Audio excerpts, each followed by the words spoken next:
My AmeriCorps year at Study Circles program occurred during a time where the country exploded. It seemed like every day there was a different racial incident happening. Michael Brown, Tamir Rice, Eric Garner, Walter Scott, and the list goes on. At Study Circles, we talk about race, and that is not an easy thing to talk about. Some of our participants believe racism is a conspiracy used as a facade in order to block the real truth of classism, while others believe that racism is about the issues of those people. No matter how much information nor how many perspectives that we share, some people just refuse to see racism at all. This notion really frustrated me through my service year. I always thought, how can we fix the achievement gap if we can't even talk about race? Everyone talks about the achievement gap, the gap between blacks and Latinos and their white and Asian counterparts. It's as if there are walls, roadblocks, checkpoints that just stop kids from being successful. How can we make these walls visible? And how can we find the keys to unlock these doors for these children if we can't even talk about it? George Washington Carver once said, "Education is the key to unlock the golden door of freedom." During my service year, I have learned that in order to unlock the pathway of freedom, you must possess the key. But the education system is a locked door. Some have keys and others have crowbars. That is why I have decided to become a locksmith for change.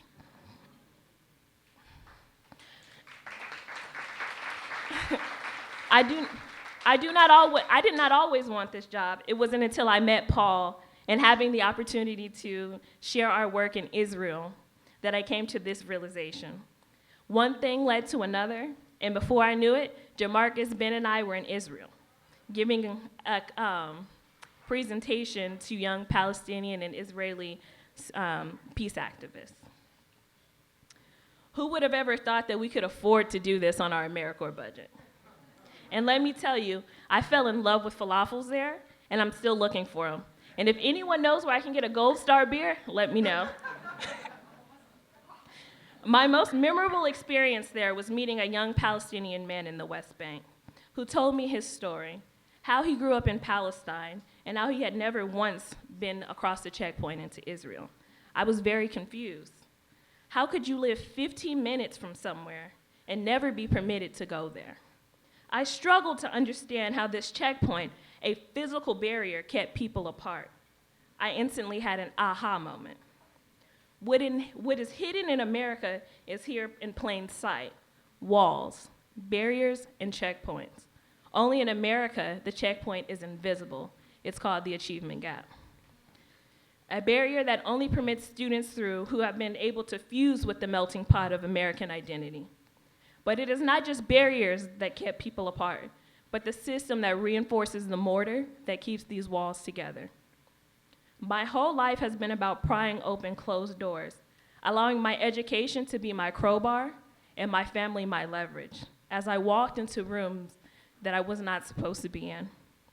For a long time, I thought I could help people if I supplied them with enough crowbars, provide them with enough information, equip them with enough support in order so that they can walk through the doors of success.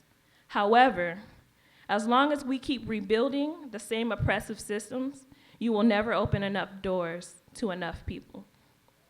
After going to Israel, I realized breaking down barriers and unlocking doors is not just something that makes America a better place, but makes the world a better place. That is why next year, I made the conscious decision to become a teacher, a locksmith for education, at KIPP Discover Academy in Anacostia, so that I can help young children break down the door of freedom.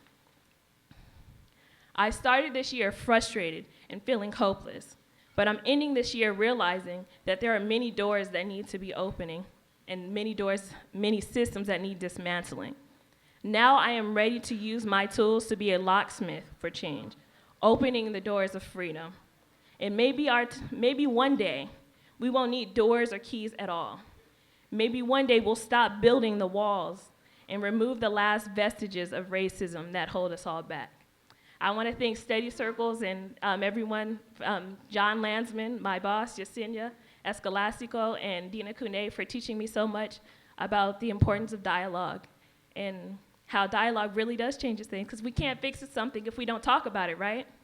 So I just want to thank them for that, and thank my colleague Jamarcus Booker and Benjamin Eichberg for traveling to Israel with me and allowing me to share our work with young Palestinian and Israeli students and activists. Thank you.